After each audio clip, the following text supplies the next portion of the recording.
Good morning. Please turn in your hymnal to number 23, Come Walk With Us. You are invited to stand and hum along, and I dare say if you can do a little bit of gentle pew percussion, that'll really help us out. Please stand.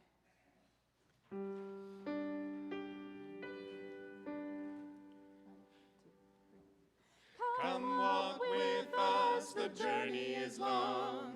Come walk with us, the journey is long.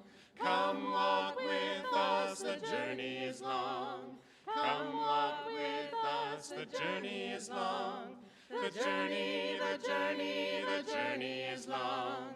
The journey, the journey, the journey is long. The journey, the journey, the journey is long. The journey, the journey, the journey is long. Share our burden and join in the song. Share our burden and join in the song. Share our burden and join in the song. Share our burden and join in the song. The journey, the journey, the journey is long. The journey, the journey, the journey is long. The journey, the journey, the journey is long. The journey, the journey, the journey is long. Come uplift us and bring us new life. Come uplift us and bring us new life.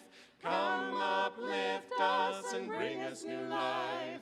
Come uplift us and bring us new life. The journey, the journey, the journey is long. The journey, the journey, the journey is long. The journey, the journey, the journey is long. The journey, the journey, the journey is long. Give us peace when the journey is done. Give us peace when the journey is done. Give us peace when the journey is done. Give us peace when the journey is done. The journey, the journey, the journey is long. The journey, the journey, the journey is long. The journey, the journey, the journey is long. The journey, the journey, the journey is long.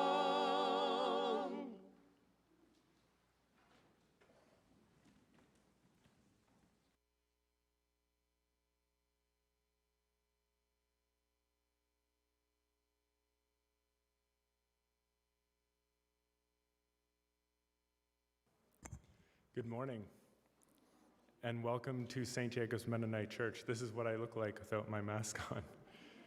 Welcome to those of you joining us online as well. My name is Morton, Ninomiya, and our theme for this Sunday is Truth and Reconciliation. This past Thursday, Canada marked the first National Day for Truth and Reconciliation. This day came about because of the light shone on the knowledge that thousands of Indigenous children have been lost to the evil of colonial violence, manifested in residential schools. As settlers, as Mennonites, as fellow human beings, our sorrow is deep. How much deeper is the sorrow of Indigenous people and communities? Indigenous people have been telling us this story of deep sorrow for generations. Why did we only start really listening now? Our expressions of sorrow and contrition do not dismantle colonialism. We must now find the courage to raise our voices and commit to long-term action. Colonialism is still alive and well on this land. The government that was just re-elected has been big on performance and beautiful words in response to mass graves of Indigenous children in Kamloops. Alas, they have been silent and absent when it comes to ongoing colonial violence against Haudenosaunee and Wet'suwet'en land defenders, among others. And believe me, many of us have tried to get their attention. The Haudenosaunee at Six Nations stood against development proceeding despite unresolved land claims. And the Wet'suwet'en stand against a pipeline project proceeding across their land without consent. These are just two struggles that are part of a much larger ongoing pattern across Canada and around the world.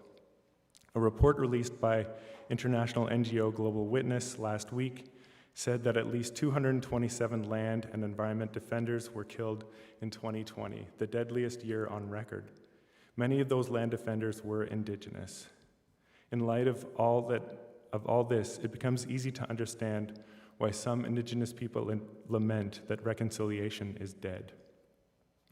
As we begin the year leading up to the next National Day for Truth and Reconciliation, it is time for us as settlers to listen, learn, and to believe Indigenous people. As settlers, it's our turn to walk behind.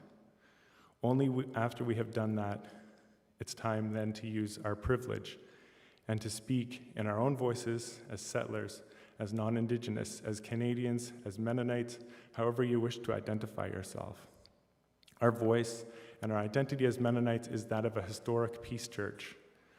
When we become too comfortable in our role as the quiet in the land, we run a real risk of aiding and abetting the colonial systems that persist to this day.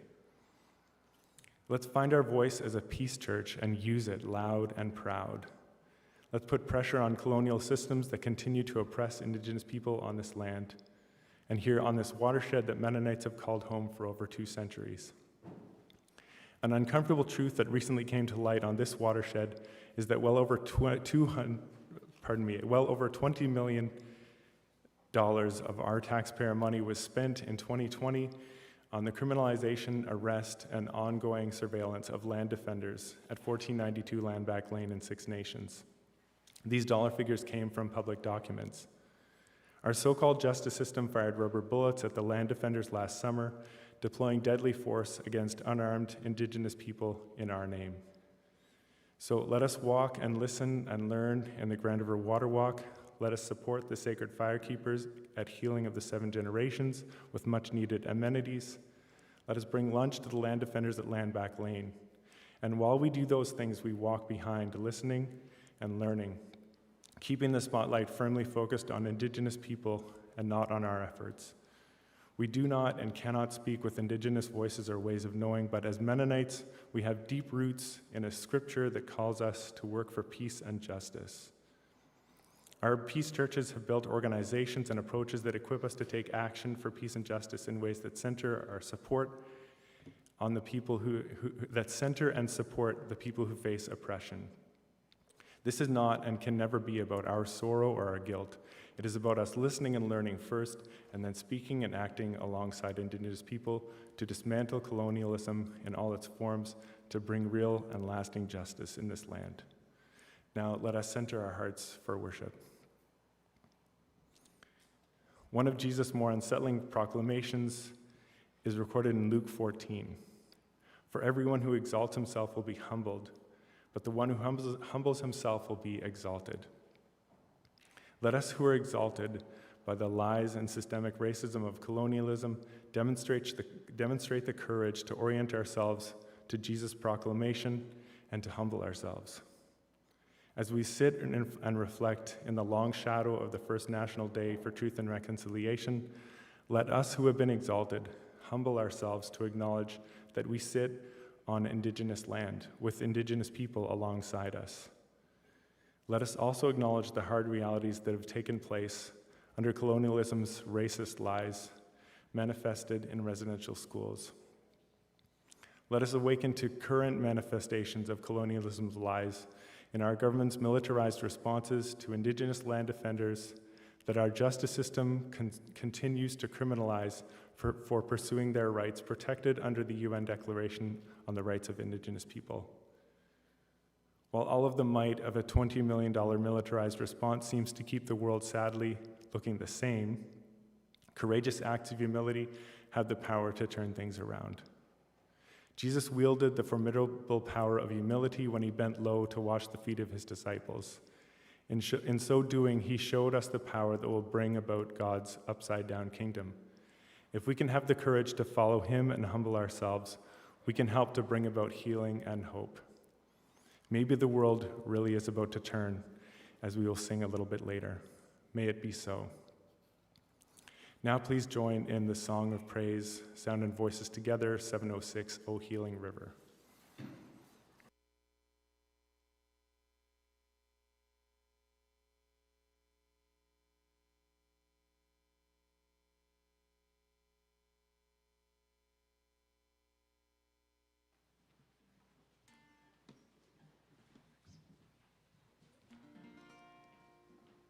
can stand.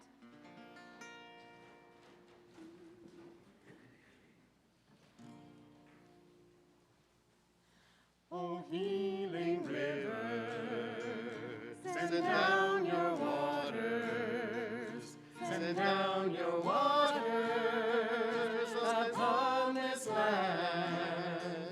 O healing river, send down your waters and wash the blood from off the sand. This land is parched. This land is parching. This land is burning. This land is burning. No seed is growing. No seed is growing in the ground. O healing river, O healing river, send down your waters. O healing river, send your waters down.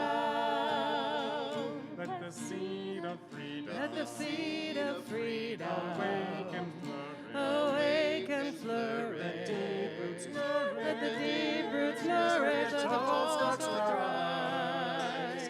O healing river, O healing river, send down your waters. send down your waters. O healing river from out of the skies.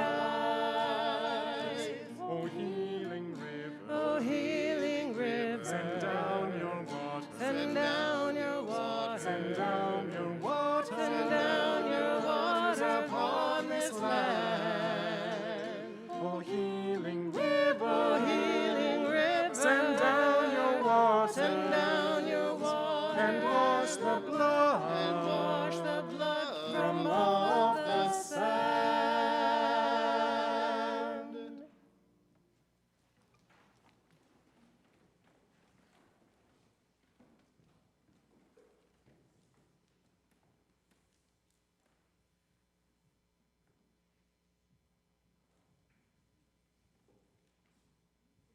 For our children's time, so I invite any children who are here this morning to join me up here at the front. And also a warm welcome to any of the children who are joining on the live stream. We're glad you're here. Good morning. So this fall, we've been looking at different ways that we pray. Good morning, welcome. We've been looking at different ways that we pray and different words and phrases that we use when we pray. And this morning, our prayer is, I'm sorry. So sometimes we do things we know we shouldn't have, and sometimes we don't do things we know we should have done. And it's probably important to say, I'm sorry. Maybe if we hurt someone's feelings, or left them out, or did something mean when we were mad. It's important to say, I'm sorry. And God hears our I'm sorry prayers, and God knows what's in our hearts. And God knows if we feel sorry, and God honors that. But there's something else I think important about I'm sorry prayers. I used to say this to my kids when they were little. I used to say, I'm sorry means you need to change your behavior. Because you can say I'm sorry and not really mean it and not really do anything to fix it. So I used to say sorry means you need to change your behavior. And that's kind of what we're talking about this morning. So did you notice anything different this morning at church? Is there a color that's standing out today at church? I see lots of, what color? Orange. A lot of people are wearing orange shirts and some orange buttons. And that's because this past week on Thursday, there was a national day across all of Canada for truth and reconciliation, a national day to remember that over our history, Canada has not treated our first people, our Indigenous people, fairly and kindly. And we need to say, I'm sorry as a country, and we need to do better in our relationship with Indigenous people and treat them more fairly. So I'm going to read you a story this morning that I think will help us understand a little bit more about why Orange Shirt Day, why this day has been important. The story is called When We Were Alone by David Robertson, and the illustrator is Julie Flett. Today I helped my kokum in her flower garden, and that's a word for grandmother. Kokum. She always wears colorful clothes. It's like she dresses in rainbows. When she bent down to prune some of the flowers, I couldn't even see her because she blended in with them. She was like a chameleon. Nokum, why do you wear so many colors? I asked. Nokum said, well, nosism. So I think that's her word for granddaughter. When I was your age, at home in my community, my friends and I wore many different colors. But at the school I went to far away from home, they gave us different clothes to wear. All the children were dressed the same, and our clothes weren't colorful at all. We all mixed together like a storm cloud. Why did you have to dress like that? I asked. They didn't like that we wore such beautiful colors, Nokum said. They wanted us to look like everybody else. But sometimes in the fall, when we were alone and the leaves had turned to their warm autumn hues, we would roll around on the ground. We would pile the leaves over the clothes they had given us, and we would be colorful again, and this made us happy. Now, Nokum said, I always wear the most beautiful colors. After I helped with the flowers, we went over to the back gate. There were vines covering the gate, and they reached all the way to the ground. When my kokum turned to fix the latch, I saw that her braid hung almost as low as the vines. It was like she had a tail. Nokum, why do you wear your hair so long? I asked. Nokum said, well, nosism. When I was your age, at home in my community, my friends and I grew our hair long, just like our people have always done. It made us feel strong and proud. But at the school I went to far away from home, they cut off all our hair. Our strands of hair mixed together on the ground like blades of dead grass. Why did you have to wear your hair like that? I asked. They didn't like that we were proud, Nokum said. They wanted us to be like everybody else. But sometimes in the spring, when we were alone and the grass had grown so long and thick in the field, we would pick the blades from the ground. We would braid them into the short hair they had given us, and we would have long hair again, and this made us happy.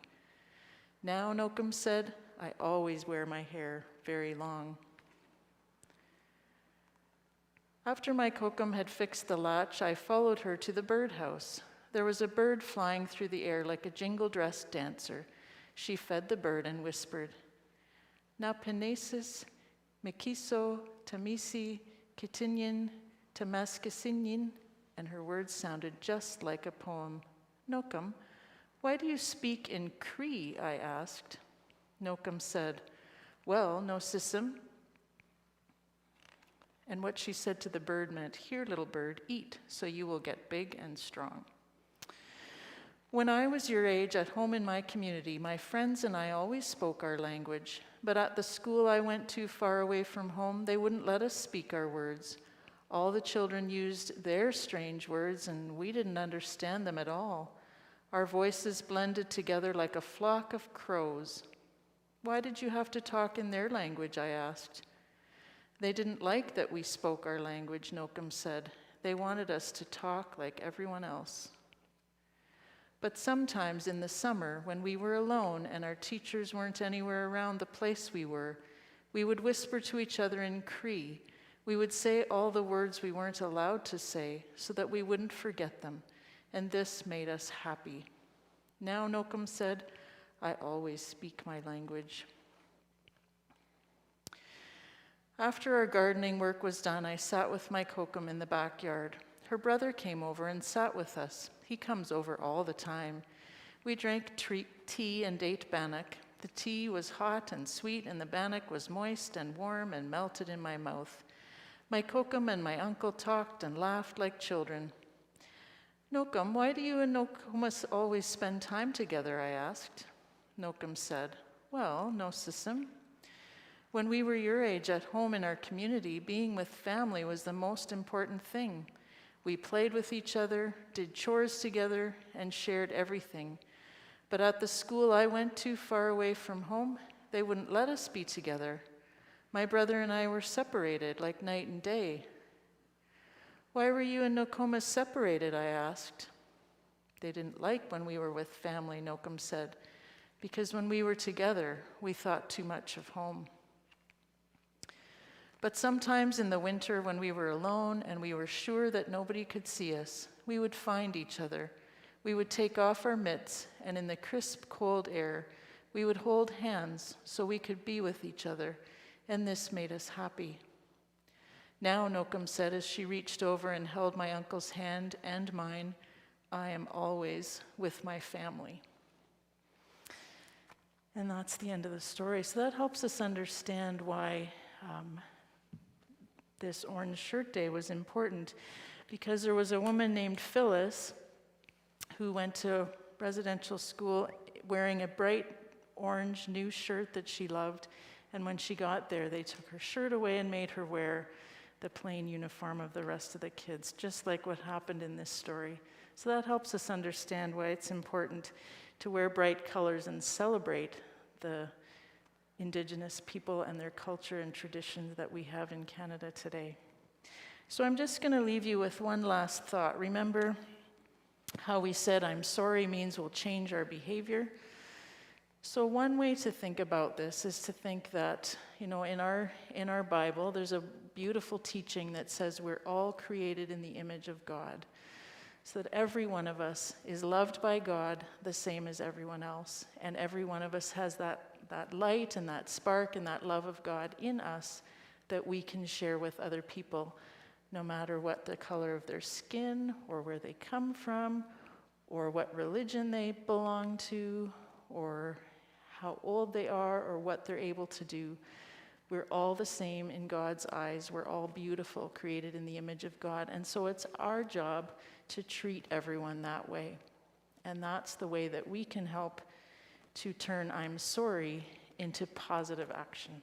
So thanks for listening. I hope you enjoyed the story. It's good to see you here, and we'll see you next week, hopefully. You can go back to your seats.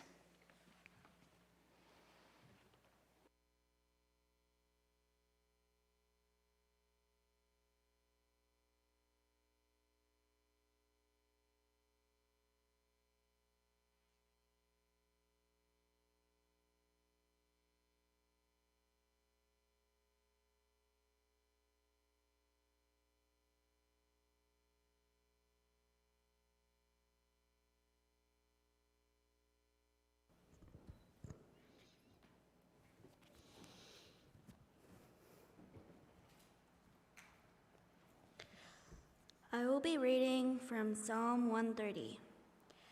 Out of the depths I cry to you, Lord. Lord, you hear my voice. Let your ears be attentive to my cry for mercy. If you, Lord, keep a record of sins, Lord, who could stand? But with you there is forgiveness, so that we can, and with reverence, serve you. I wait for the Lord, my whole being waits. In his word I put my hope. I wait for the Lord, more than watchmen wait for the morning. More than watchmen wait for the morning. Israel, put your hope in the Lord, for with the Lord is unfailing love, and with him is full of redemption. He himself will redeem Israel from all their sins.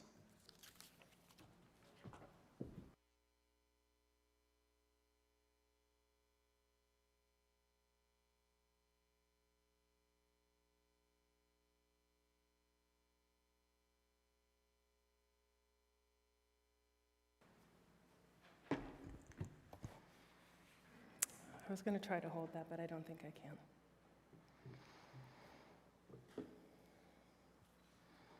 Good morning. So I'm grateful for this service today. 2.5 years ago, my life changed when I walked through the doors of the Healing of the Seven Generations. It's a very long story, and I'm only here to tell one today. When they started at the Healing of the Seven Generations, a sacred fire for the children who had already been found in the unmarked graves. They had already found 215. They had a 4-day fire. And then when they found the 740-ish, I'm sorry, I don't know the number, they held a 7-day sacred fire at Seven Generations. And then it was very clear that there were going to be many, many, many more found. So they wanted to hold a sacred fire for as long as it took to find all of the children. In order to do that, holding this fire at the place of Seven Generations in Kitchener, it's just an old house, 300 Frederick Street. And so they were holding the fire just on the side street on Locust. And a sacred fire needs to have a fire keeper watching that fire, praying by that fire, caring for the fire 24 hours a day, 7 days a week. I am sorry, I am emotional, but I'm going to get it together. So I had the privilege of being one of these fire keepers, which is traditionally the role of the men in the community. In order to hold this fire, though, to have fire keepers there 24 hours a day, 7 days a week, they were going to need a lot of things to care for the fire keepers. Things like wood donated, a tent to put over the fire because there'd be all kinds of weather, tarps, rope. They made a Facebook page asking for all of these things, food for the fire keepers, drinks, water, tea, juice, medicines like tobacco and sage, sweetgrass, and cedar. And the last item on the list was a porta potty, and in brackets it said, "We know this one may not be possible." Well, that's all I need to hear. Somebody tells me something's not possible, I want to make it possible. And that's what my story is about today. Not about what I helped make possible, but of my 2.5 years walking in this community, this is the most profound experience of them all, and there have been many. So, in this Facebook post, I replied, and I said, I have a friend who works at Waste Management. I think I can make this happen. Well, if you're on Facebook, you know how it works. If people like what they see, they put a little heart on it or a thumbs up. My comment got 99 people to give it a thumbs up. So I'm like, wow, I better make this happen. I have my friend Louisa works at Waste Management, so I called her right away and said, hey, I explained the situation.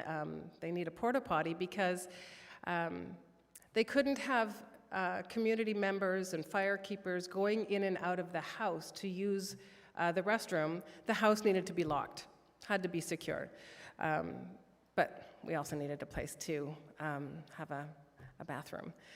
Well, Louisa said, Peggy, we haven't been in that business for 10 years. Oh, okay. I said, do you know anyone who is? Do you have relationships? No, Peggy, I can't help you. I'm like, okay. So I'm thinking about those 99 people now that think I'm going to make this happen. And that was on a Thursday, and the sacred fire was going to be started on the Friday afternoon at 3 o'clock. And I don't know what was wrong with me, but I didn't do anything more about it on Thursday. probably thought I was accepting defeat, but Friday morning I thought, no, I have to try. So I put my sales hat on, and I Googled and looked up 8 porta potty companies in the area, and I started calling. And I will tell you what I said the first time. Sadly, I had to repeat this for several calls. But the first call I made, I said, "Hi, my name is Peggy. I'm calling on behalf of the Healing of the 7 Generations in Kitchener. They support our Indigenous peoples and community in and around this area. I don't work for them, but I'm calling on their behalf because I'm sure you've heard about what's happening in the news with all of these unmarked graves of the children who were murdered and all their graves that have been found." "Oh, yes, yeah, mm-hmm." "Okay, great." I said, because they're lighting a sacred fire. They're having a ceremony for the lighting of that fire tomorrow, which will burn until all of the children have been found. And at this fire, this is where their community comes together to pray for these children, to grieve for them.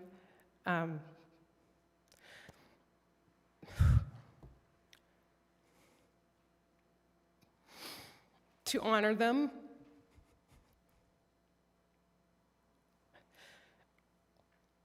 And they need a porta potty delivered, ideally, this afternoon, which I know that's probably a lot to ask. I said, but, even tomorrow, like Saturday, would be okay. And the person on the phone, "Oh my, no, we wouldn't be able to. We wouldn't be able to deliver till Tuesday or Wednesday, next week." And I said, okay, I understand. That's no problem. I'm happy that your business is doing well, but the closing ceremony is going to be on Thursday, so that really doesn't make sense. Thank you so much. Hung up the phone. And I'm like, okay, well, that's just one. So I pick up the phone and I call the second one and go through the whole thing again. And the same response, "Oh gosh, no, we wouldn't be able to deliver till like maybe Tuesday or Wednesday." And that's fine. What was bothersome for me was they weren't apologetic. That surprised me. I really thought that the moment I made this call, the person on the other end of that phone, if they weren't able to help, they were at least going to wish that they could have. And I did not get that sense. So I called the third company, and the same thing happened. And I have to say, when you're in sales and you get a no, sometimes you have to take a breather. But the clock was ticking. I am talking, this is Friday morning, and opening ceremony is at 3 o'clock, and I want to be there. So anyway, I called the 4th company, and the 5th company, and the 6th company, and they were all the same. Same reaction, nothing. Like they didn't care that they couldn't help. My heart was hurting. So the 7th company, she said, "Oh, wow, you want it, when do you want it?" I said, "Well, I know I'm asking a lot, but if you could deliver tomorrow, this afternoon, obviously would be perfect, but Saturday would be fine." That would be an emergency, considered an emergency. So I'm like, okay, I'm getting hopeful. She said, "So that would be, to how long?" I said, "Well, for like 7 days." She said, "Okay, so that would be $945. Wow. I said, okay. Now, one thing I forgot to mention is on Facebook, I did receive a private message from a woman I don't know. She said, in response to my comment saying, "I think I could make this happen," she said, "Our family would like to donate to this." So I'm thinking, I do have some money in my pocket, but $945 was a lot of money, especially when I thought in my head that someone would want to, if not donate the porta potty, at least discount it, not surcharge it. So I said to her, now I recognize she's just the person who answers the phone. I said,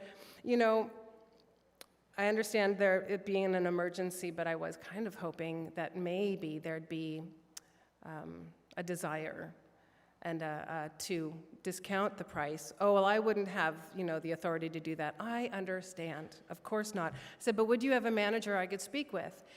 Yeah, but he's not in his office. I said, that's no problem. Would you mind asking him to call me back?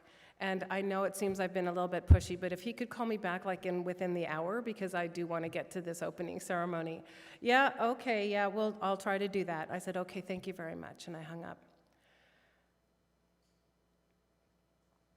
I still couldn't believe it. Honestly. Really. So, my heart was hurting so much. And I decided I had one more company to call. I thought, I'm not just going to wait for that guy to call back. I'll call my last company. But before I did, I prayed. And I prayed so hard and with all of my heart. And I asked Creator. I think I called to Creator, Spirit, God. I wanted to reach out to whoever. I said, Creator, please, I don't know what's going on here, but please let the next person who answers this phone to be grateful for the opportunity to help.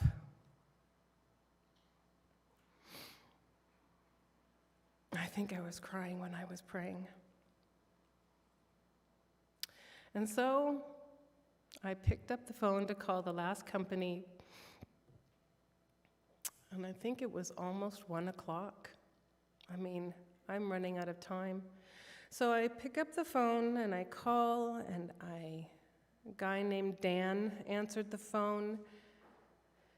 And I went through almost my whole thing, while I was talking about how the community comes together at the sacred fire. He said, you don't have to say anything else. I'm turning my truck around right now to go get you 2 porta potties. And I said, what? I thought, he could have been speaking any other language other than English. I didn't think I could have possibly heard him right. I said, I'm sorry. And I was really crying when I said this. I said, Dan, I'm sorry, what did you just say? And he said, I'm turning my truck around to go get you porta potties right now. And I said,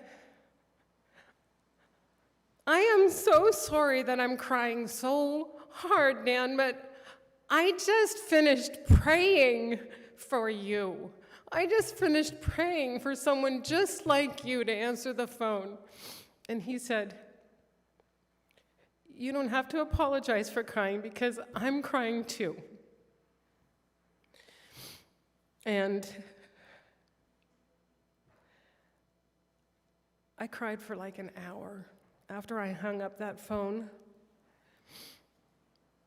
I felt like I had a direct line with my prayer. I'm like, that's never happened. But my prayer was answered immediately. And Dan beat me to the healing of the 7 generations with that porta potty. Not only did he donate it for the week, but when they carried the fire on through the summer for months, he never charged for delivery, for dumping. He was only covering his cost. He charged them $125 a month. That's it.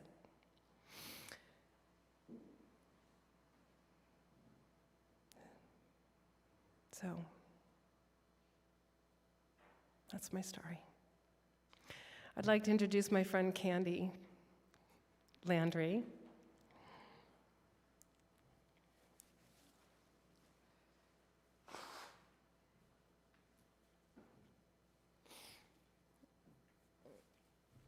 Candy's a dear friend. We sing and drum together. I know her family. They call me sister. Her daughter, Aura, in the picture, calls me Auntie. We're going to sing together for you today. It's a lullaby called Humma. On the nights when I would fire keep, I would sing Humma and drum to it all by myself. And when I would sing this lullaby, I always felt like I was singing for the children who had been found, the children who are still going to be found, and for all of those children who will never, can never be found. That's who I sang for. And I think about them every time I sing this song. And anyway, Candy would like to say a few words as well about, she's been singing this lullaby for many more years than me.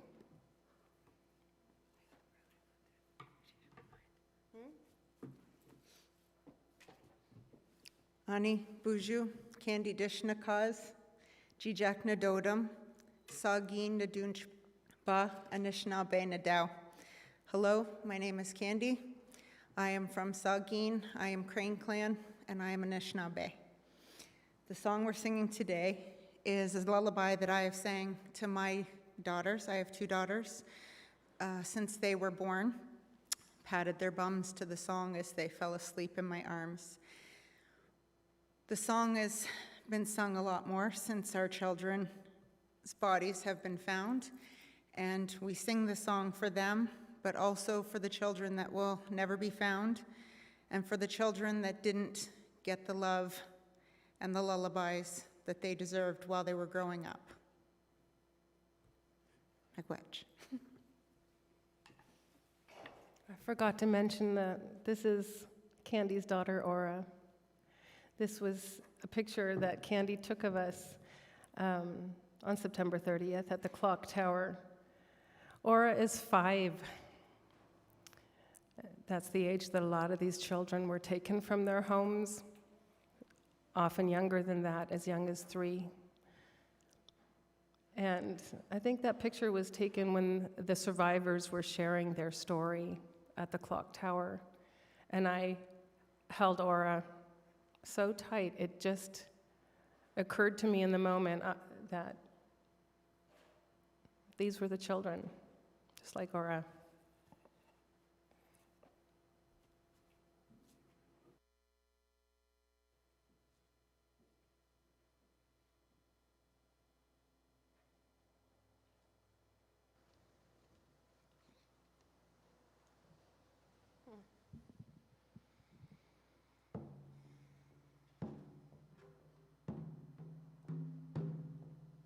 Humma, humma, humma, hey ya. Humma, humma, hey ya. Humma, humma, humma, hey ya. Humma, hey ya, oh hey ya. Way, hey, hey, way, oh, humma, hey, oh, hey, humma, humma, humma, hey, humma, humma, hey, humma, humma, humma, hey, humma, hey, oh, hey, way, hey, hey, way,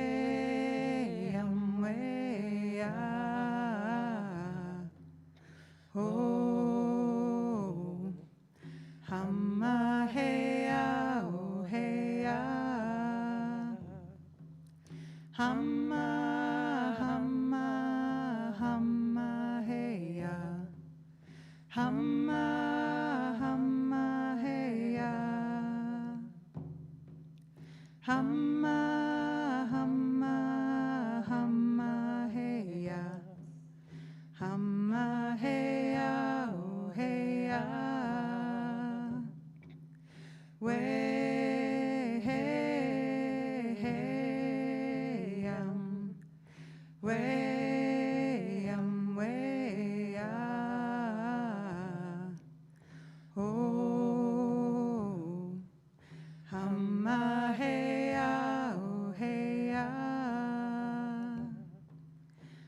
Hamma, hamma, hamma, hey ya.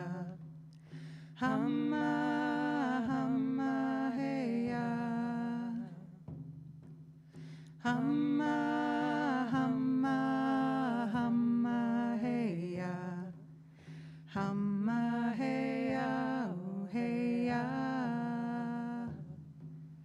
Way, hey, hey, way, way, oh, hamma, hey, oh, hey, hamma, hey, oh, hey,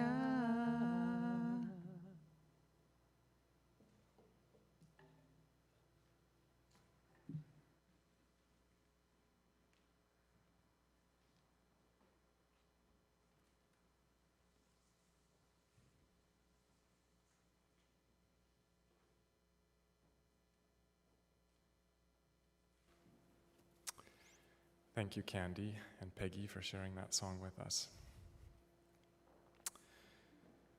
For us here in the region of Waterloo, our closest connection to the residential school system is the Mohawk Residential School in Brantford that operated for almost 150 years from 1831 to 1970. This makes it the longest running residential school in Canada. It was owned and operated by the Anglican Church of Canada together with the Canadian government. And when the school was shut down in 1970, the Six Nations of the Grand River took over the property and established the Woodland Cultural Centre on it, a place to tell the stories of Indigenous history in the area and feature contemporary Indigenous artists and voices. The Mohawk Institute building itself remained intact as part of the Cultural Centre. At the moment, the school building, the Mohawk School Building, is closed for major renovation work through the Save the Evidence campaign, which aims to preserve the site as a place of memory and education. It's one of very few Canadian residential schools that are still standing, and this is an important initiative.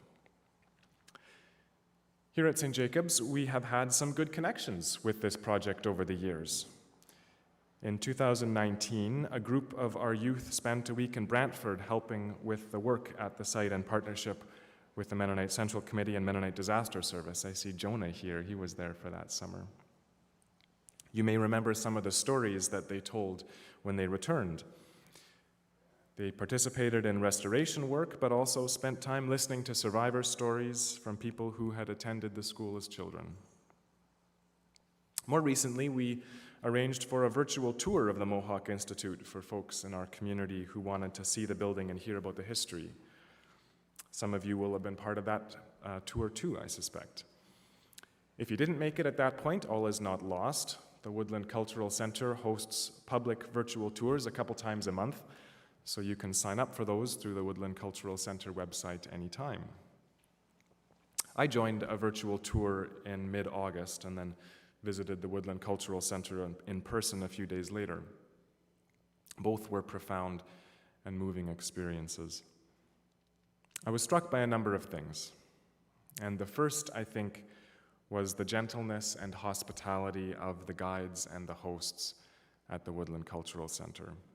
They are running off their feet these days with limited budget and staff time to keep up with the demand for information and resources, especially since the discoveries of the mass grave sites at schools in BC and Saskatchewan. Suddenly, people are waking up to these realities that Indigenous communities in Canada have been struggling to bring to light for decades. And yet, the Woodland hosts received our ignorance and belated interest with grace, welcoming us as strangers into these sacred stories, with a concern for our well-being in the midst of such a traumatic history. It was humbling, to say the least. The tour itself moved through many different parts of the school building, including dormitories and washrooms and cafeteria, classrooms, nursing stations, workshops. And along the way, we heard firsthand stories and memories from survivors who remembered those spaces from their childhood. Some were brought to the school by their parents, whether voluntarily or under duress, but many were removed from their home communities and delivered to the school by Indian agents, child and family services, church officials, or police. The Indian Act of 1885 made attendance at residential schools like the Mohawk Institute mandatory for all Indigenous children. One survivor featured in the tour describes being lured into a vehicle with the promise of ice cream while walking home with his siblings one day. Legalized kidnapping that delivered him to the Mohawk Institute to be stripped down and remade. This was the stated goal of the residential school system for the many years that it operated in Canada: to break down Indigenous culture and idea and identity and communities by remaking its children in the image of white European society. It was a project of colonization with the hope that eventually Canada's Indigenous people would simply disappear altogether. It's important to keep this in mind as we reckon with the legacy of the residential school experience. Survivors tell stories of terrible abuses that were allowed to take place in schools like the Mohawk Institute. And we are just now becoming aware of how many children did not survive the experience at all. But these examples of obvious violence aren't all that we have to come to terms with. The Mohawk Institute tour didn't ignore the reality of this abuse, pointing out the mechanical room, for instance, where abusers liked to take children so that the heavy machinery could drown out their cries. But more time on the tour was spent sharing the many smaller and larger ways in which children were cut off from their history, their communities, their identities, and treated as less or other than beloved human creatures. Siblings were separated, names were replaced by numbers, hair was cut short and reshaped, clothes were stripped and replaced with uniforms, traditional language was prohibited with terrible strictness, mobility was limited, food was scarce and unfamiliar, work was hard, discipline severe, and the education was for life in someone else's world. The whole experience was designed to destroy Indigenous children and produce good Canadian citizens in their place. This is a big legacy, encompassing trauma and abuse and a comprehensive attempt to reprogram at every level of a student's being.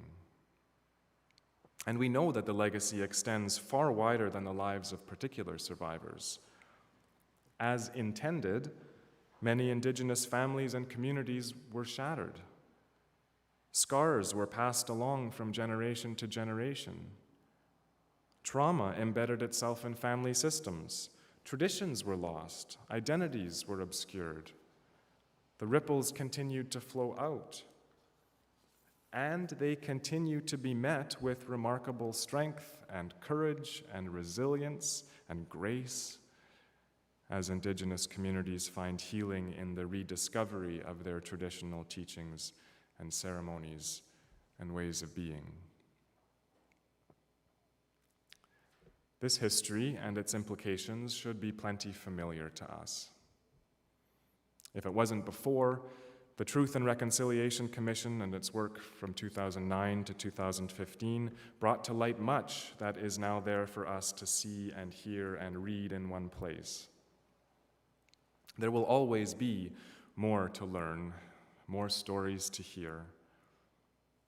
But the reality of the harm that was done to individuals and whole communities through the residential school system, not to mention other policies and histories of discrimination, is abundantly clear. And so we're in a position of asking what this means for us. What is our response, whether as settler Canadians or as a Christian faith community? As in so many contexts, the Psalms give us some places to start. It doesn't take long to find strong psalms of lament, psalms of anger and frustration, psalms that give voice to the experience of being hemmed in and crushed down, and psalms of confession that recognize our own failures and our own violence and call upon God's mercy. Out of the depths I cry to you, O Lord.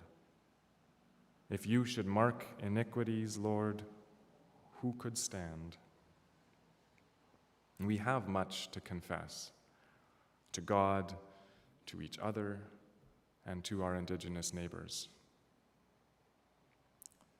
The whole matter of apologies, however, is a little bit complicated, not least because we've seen so many apologies that are no more than words and show.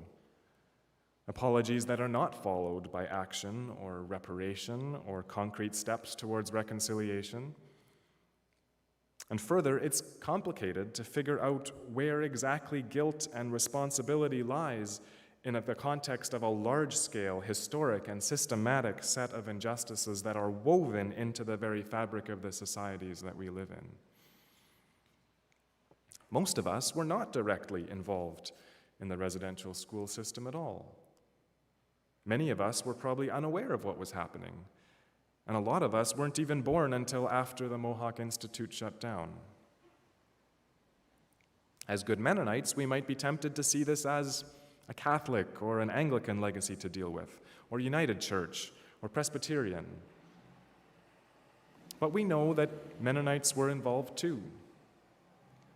Some individuals worked or volunteered at residential schools over the years, and now face the difficult task of sorting through those experiences in light of the stories and the truths that have emerged since.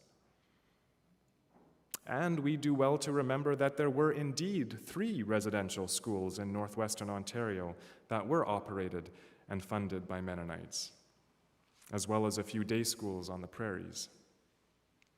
They were largely the product of Mennonite groups in the U.S., without a whole lot of connection to our local communities, but the links are not that far off.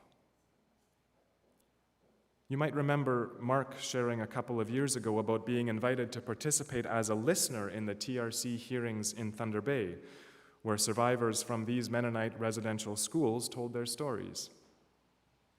It was an important and powerful experience.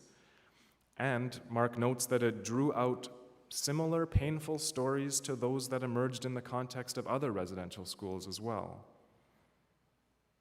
Although Mark remembers hearing survivors reflect with disappointment that these weren't really the right Mennonites around the listening circle to make apologies appropriately.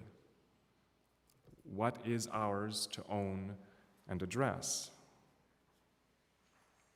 And yet I do think that we find ourselves complicit in this pain and this violence in all kinds of ways.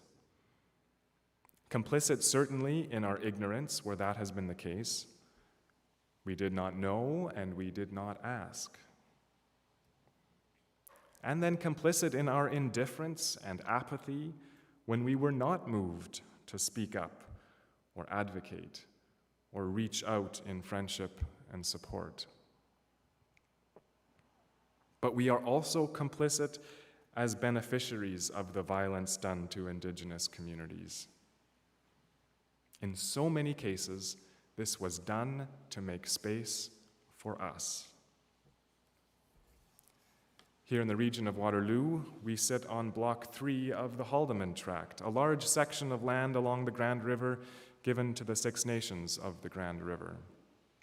And some of the blocks, like the one this church is built on, was designated by Six Nations for settlement in order to become an income source for their people.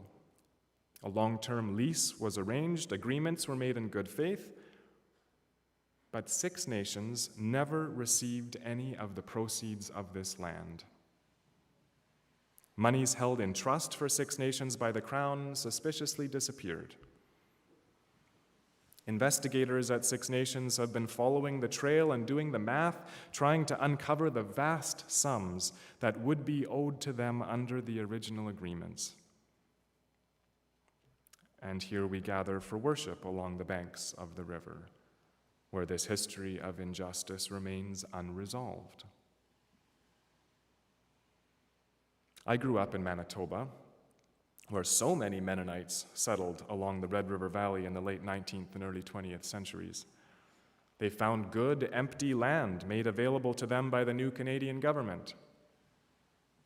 But as in so many other similar stories, the land hadn't been empty for long. Métis families that had long settled and farmed this land were being pushed out as Mennonites arrived, squeezed by new regulations and land surveys that carved up the prairies in a new way. And Mennonite settlers gained concessions that were denied to former Métis occupants, and history carried on. We are complicit here in ways that do call for truth and for reconciliation. A complicity that calls for contrition as we confess our part in oppression, both past and present. It's important to recognize the ways that we are connected to this violence, even if unknowingly or unintentionally. The ways that we benefit from the injustice that our neighbors experience. But as Scott and I talked about this service, he reminded me that we cannot let ourselves get so overwhelmed by the enormity of the pain or the guilt that we are held back from action. He described what he called an active contrition, which I found really helpful. This is where we let our sadness and our regret, our grief and our anger, our sense of responsibility motivate us to get to work. Instead of getting stuck or demoralized, we open our hands and ears and hearts to the long journey of reconciliation. And this is a journey that will always begin with listening and learning as we step out of the driver's seat and take our cues from our Indigenous brothers and sisters. Unlearning and undoing colonial attitudes and systems is tricky work. We have to be careful not to take up the colonial tools again as we open ourselves to this process. We do not know best what will be good for our neighbors. And the Indigenous community has leaders and vision and capacity for amazing work in charting a course for something new. But as we listen and learn, as we follow behind in solidarity, as we begin to develop relationships of respect and trust, there will come opportunities to engage as well. There will come invitations to act, to use our gifts in ways that call for justice and promote healing. And when we are invited to get involved, then we need to let that active contrition flower into energetic support. There is all kinds of potential for creative collaboration as we allow these relationships to lead us into action. Here at SJMC, we are just beginning to receive some of these invitations and find ways to respond. Sending teams to the Woodland Cultural Center, bringing meals to 1492 Landback Lane, helping with the harvest at the Indigenous Food Sovereignty Collective. These are connections that develop through particular relationships and have grown into wider circles of participation. And there are other ways, too, that we can use our resources and our voices and our privilege to respond to these calls to action at the invitation of our neighbors. Right now, for instance, there continues to be an invitation to speak up on behalf of the land defenders at 1492 Landback Lane in Caledonia, as they feel the full force of our law enforcement and our courts while they struggle to uphold their treaty rights on the land. Scott has been significantly invested there and could no doubt say more about how to get involved if you ask him. And we have had these connections, the beautiful connections that Peggy has had with the healing of the 7 generations, and we'll continue to see where those relationships lead for you and for us. So what is it that will keep our contrition active? What will keep the hard truths of residential schools and Indian agents and land seizures and broken treaties and racial profiling and underfunding and systematic discrimination and brutal violence?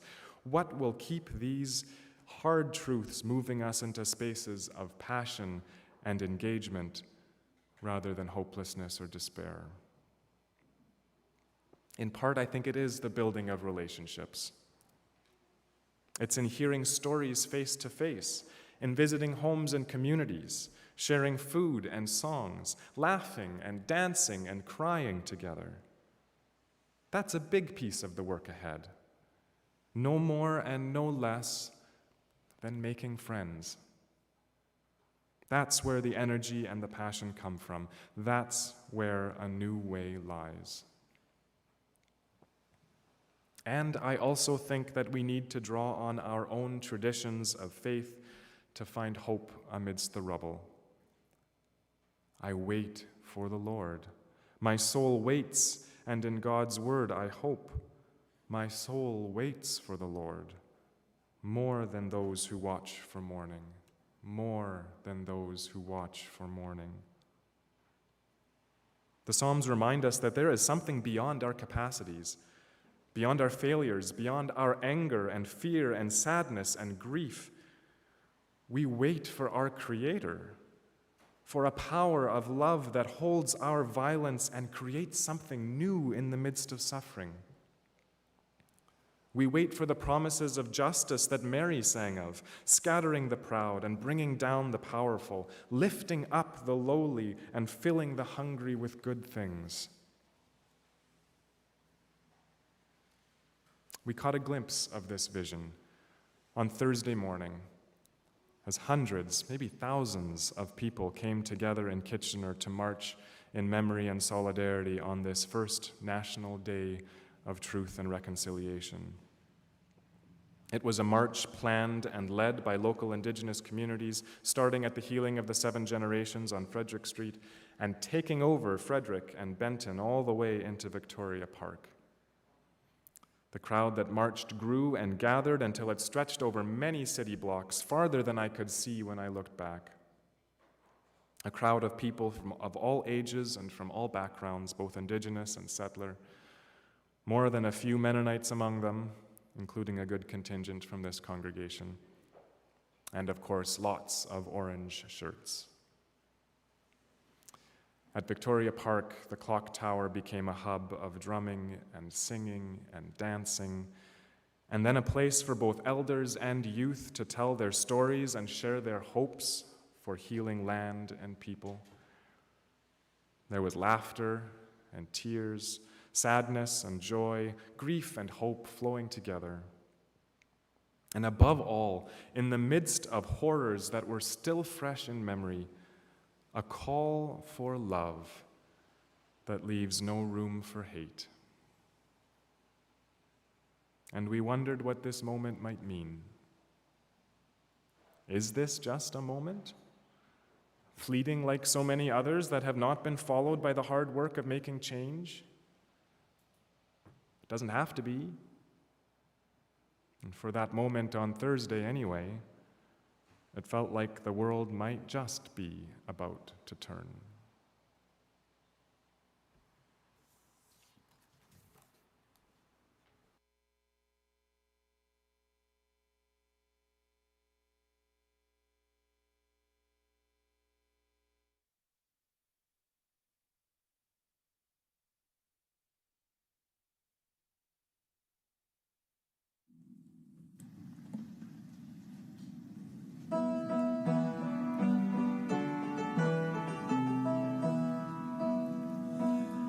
My soul cries out with a joyful shout that the God of my heart is great, and my spirit sings of the wondrous things that you bring to the ones who wait.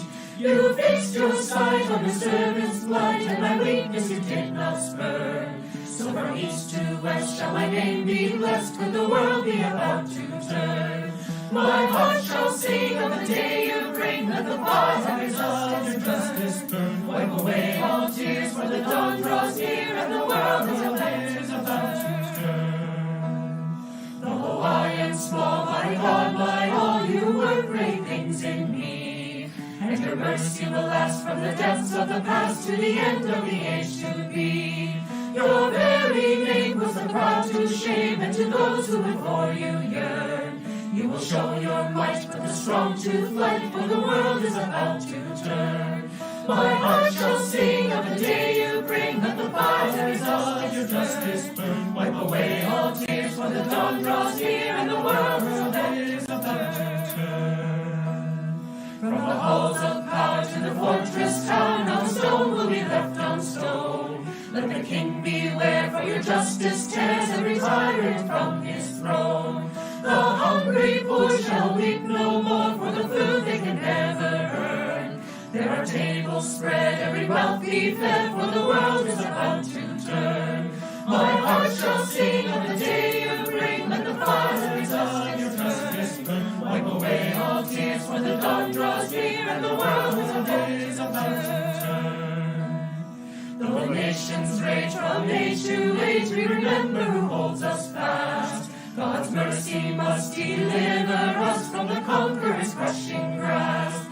This saving word that our forebears heard is the promise which holds us bound. Till the spear and rod can be crushed by God, who is turning the world around.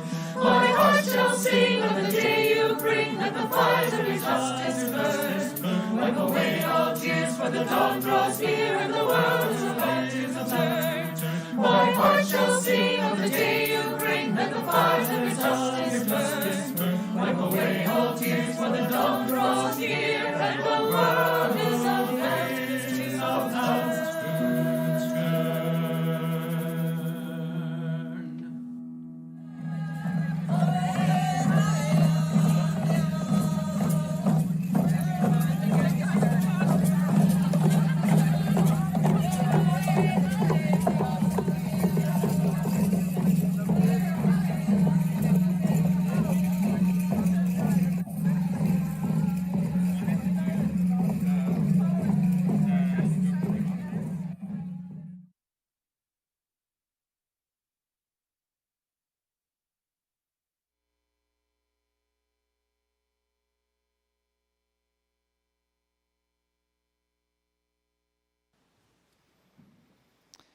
We've been sitting for a while, so if you'd like to stand for a bit of a stretch break, I'll take a few minutes here for some announcements. So feel free to stand if you wish for a little bit of a stretch break.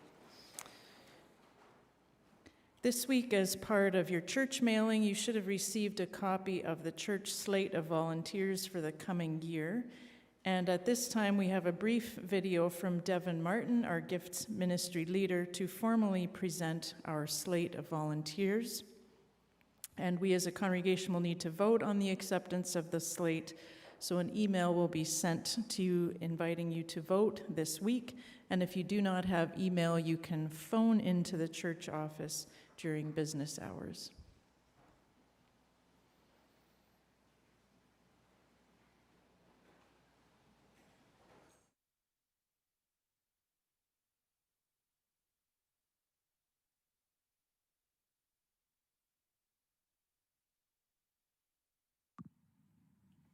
Good morning. I hope everyone is enjoying the waning moments of summer as we move into enjoying the bright colors of fall. As a matter of fact, that is what our family is doing this weekend, otherwise we'd be there with you today.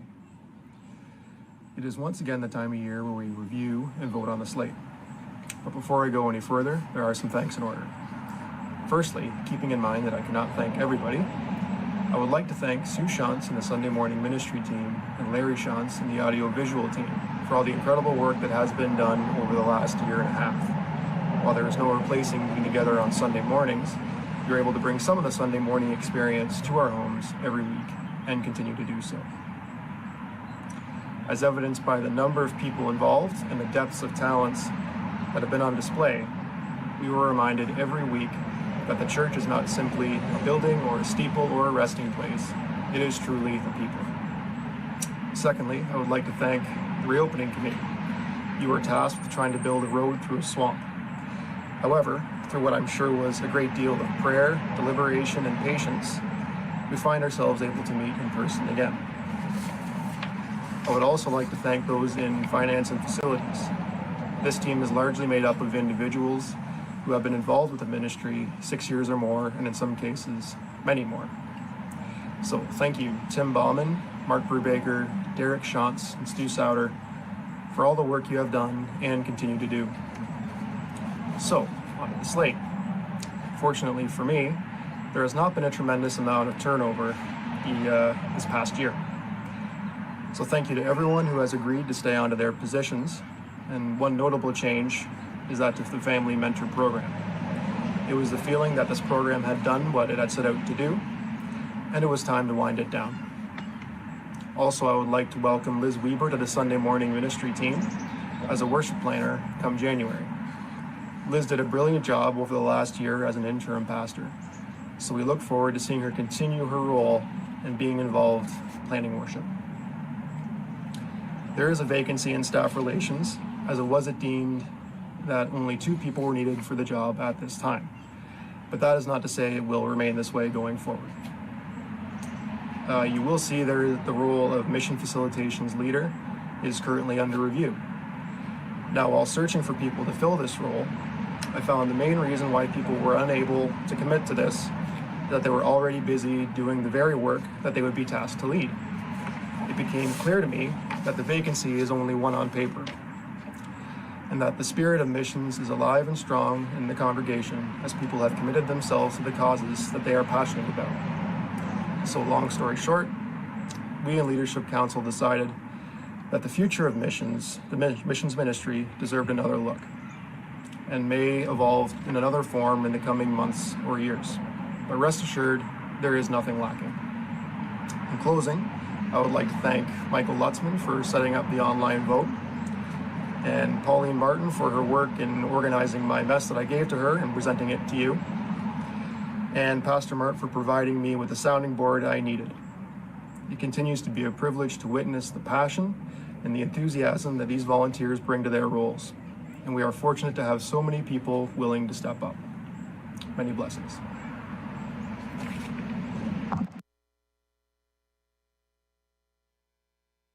Devin leading that ministry, so we're grateful for his work. Just a couple other announcements. We have been experiencing some problems with the phone system in the church office this week. There is a temporary system in place, but if you need to call the church, best to do it during business hours. No guarantee you can leave a message. Pastors, of course, can still be reached on their cell phones. Next Sunday, during our Thanksgiving service, we will celebrate communion together here at the church. Individual elements will be safely prepared ahead of time, and if you do take part in the service from home, please have your own elements prepared for that part of the service. And your nose does not deceive you. There is good food to come after church today. The Southwest Barbecue will start shortly after the service in the parking lot. The Community and Hospitality Ministry invites you to pick up your Southwest Barbecue meal, and the funds raised will go toward our Refugee Sponsorship Fund. If you didn't sign up, you are still welcome. There is plenty of food, and given the weather, it makes most sense to proceed through as a drive-by pickup. So you are invited to enter the parking lot from Yonge Street and proceed toward King Street. You'll see the line forming there. We'd also like to take a few minutes for sharing joys and concerns with each other to bring to the congregation for prayer. And if you have something to share this morning, I invite you to come to one of the outside mics here and share with the congregation.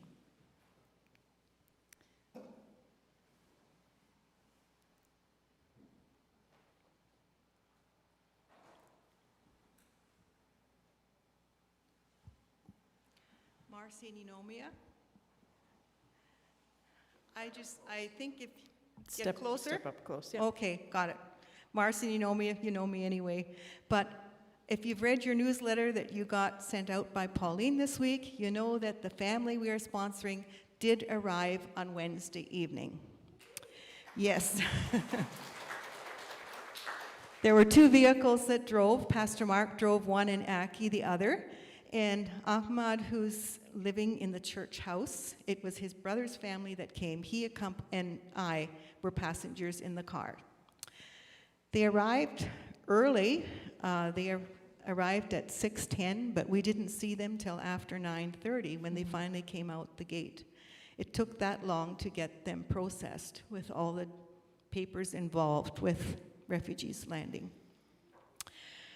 We had a good trip to where they're living at Sunnydale, and Pastor Mark had their whole family in his car, and he said they slept the whole time because they had been traveling more than 24 hours already. So they were delighted to see the place that we had set up for them.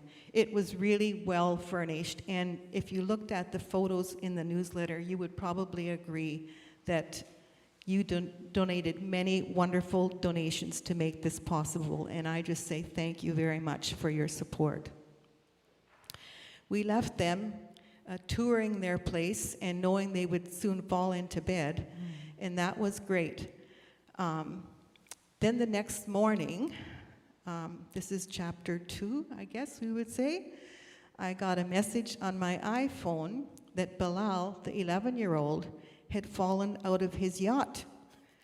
And I thought, what a strange message, fallen out of his yacht. But we discovered in translating that yacht means bed in Arabic. So fortunately, he didn't injure himself and he didn't drown. So we were thankful for that.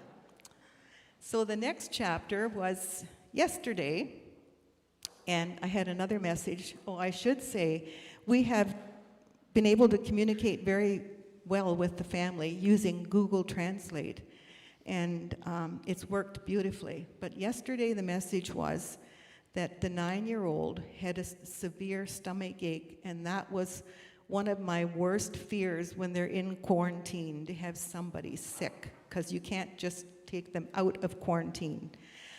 And so after communicating with different symptoms and so forth, I felt that she probably was just extremely tired and emotionally drained from saying goodbye before they left and dealing with the new situation. And after careful monitoring and taking some medication, I discovered last evening she was somewhat better. And the message this morning is, everybody is fine. So thank God for that. What I wanted to say too, there is no way to describe the emotions you feel when you see them coming out the gate at the airport.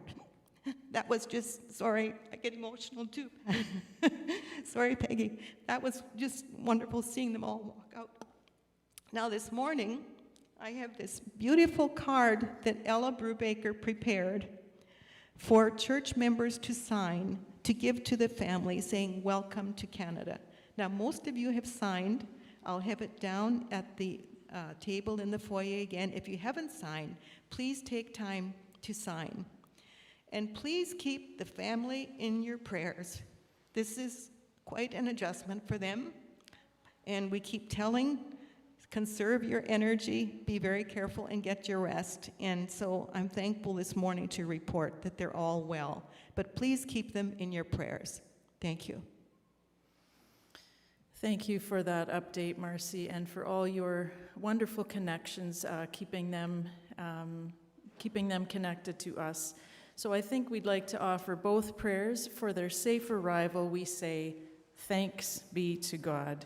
And for their ongoing health and adjustment to their new life here, we pray, O Lord, hear our prayers.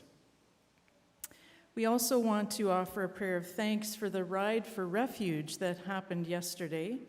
We had a beautiful day, 18 riders, 4 walkers. We had a fun time together, and we are grateful for the funds raised at this point. I think around 2,000, I'm not entirely sure of the total. And this money will go to Compass Refugee Center. Thank you to those who made donations. And so let's offer a prayer of thanks. Thanks be to God. Is there anyone else who would like to share this morning?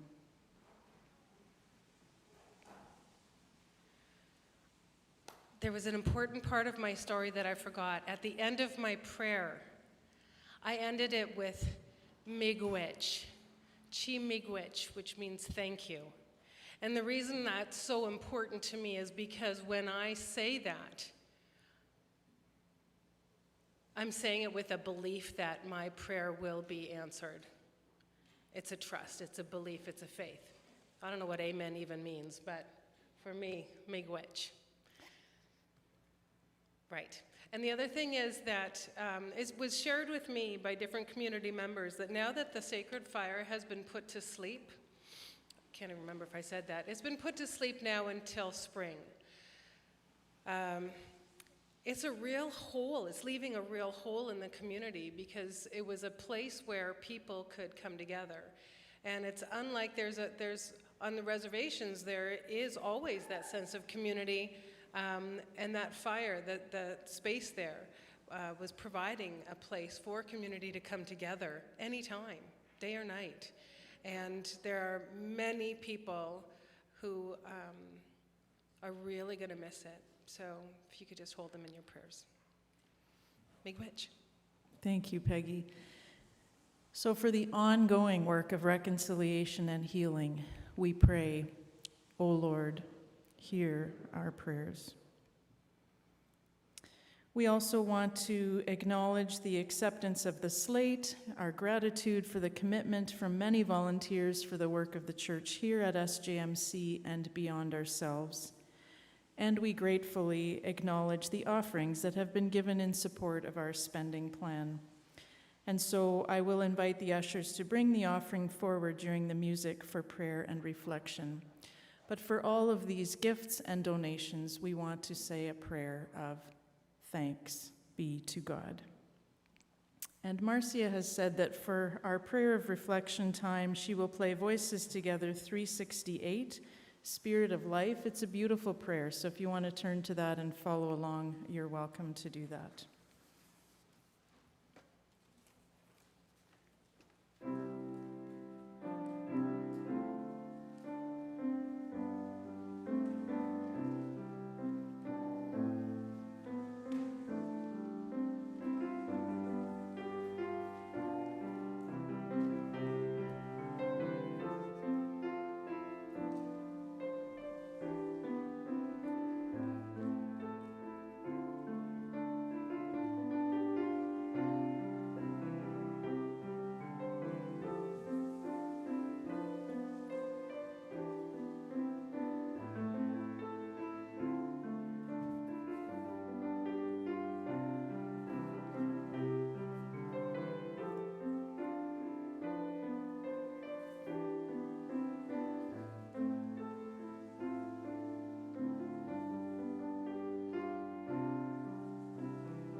Will you join me in a time of congregational prayer? And this prayer commemorating the National Day for Truth and Reconciliation is inspired in part by a prayer that Carol Penner wrote for this occasion. Loving Creator, we give you honor and thanks for the gift of this good earth and those who have tended it from the beginning, and for the gifts of creation, air, water, earth, and sun that sustain our life. You are God of truth. You call us to mercy and justice. Thank you for those who desire truth, who seek the truth without wavering, who speak the truth with courage. Awaken in all of us a deep desire for truth and the courage to face it. As we mark this first National Day for Truth and Reconciliation, we join in the collective lament of our nation and other religious communities. We lament that our government policy for centuries aimed to eliminate Indigenous people. We lament lands stolen, languages silenced and lost, history erased, identities crushed. We lament abuse, neglect, and death of children at residential schools, unmarked graves, missing and murdered Indigenous women and girls, and we lament systemic and casual racism that persists today. God, have mercy. We are sorry for not listening to Indigenous voices, for not believing the stories of suffering and loss. We are sorry for not noticing racism and injustice, for our ignorance about what was really going on, for our indifference, for turning a blind eye even as we awakened to the truth. We are sorry for the ways we have been complicit in so much suffering. God, have mercy. You are a God of love. Your work is reconciliation, and you call us to be your partners. We seek a path to a different future. With your help, we commit ourselves to the path of reconciliation, to a posture of humility, to listen and learn, to look for the image of God in everyone. Help us to welcome and respect the gifts and wisdom of Indigenous people that have endured in this land. Help us to make friends across cultural divides. Give us the courage to speak up where there is racism, to engage with our governments where there is injustice, to stand alongside our Indigenous neighbors where there is conflict and misunderstanding. We pray for reconciliation, not as empty words, but as the work that needs to be done every day. Help us, God, turn our prayers into actions. Amen.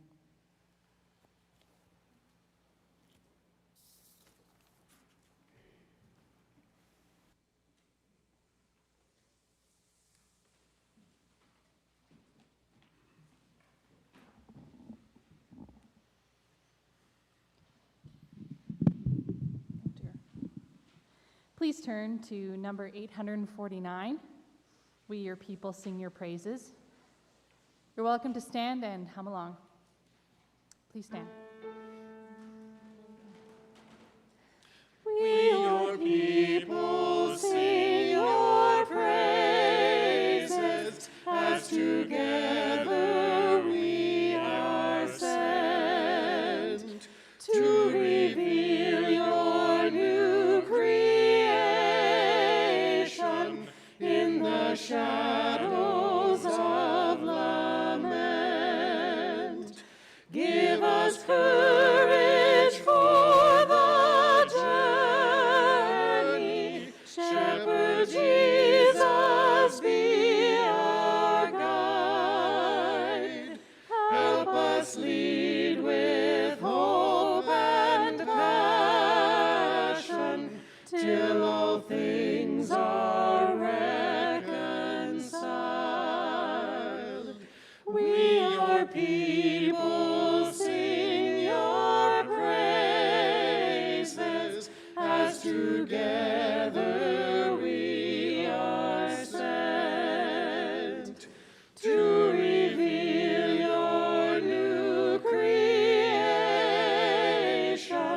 in the shadows of lament. Give us courage for the journey. Shepherd Jesus, be our guide. Help us lead with hope and passion till all things are reconciled.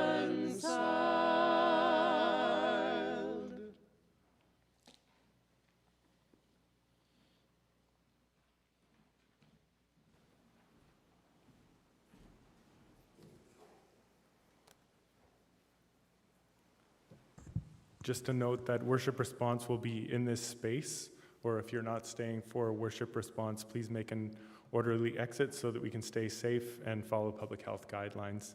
Thank you in advance for that. And as we close the service, I invite us all to soak in this pivotal moment in which we're worshiping and living, Indigenous and settler people together. I believe that the world really is about to turn. We just marked the first National Day for Truth and Reconciliation.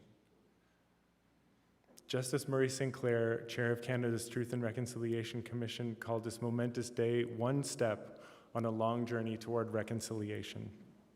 Sometimes that journey may feel overwhelming to us.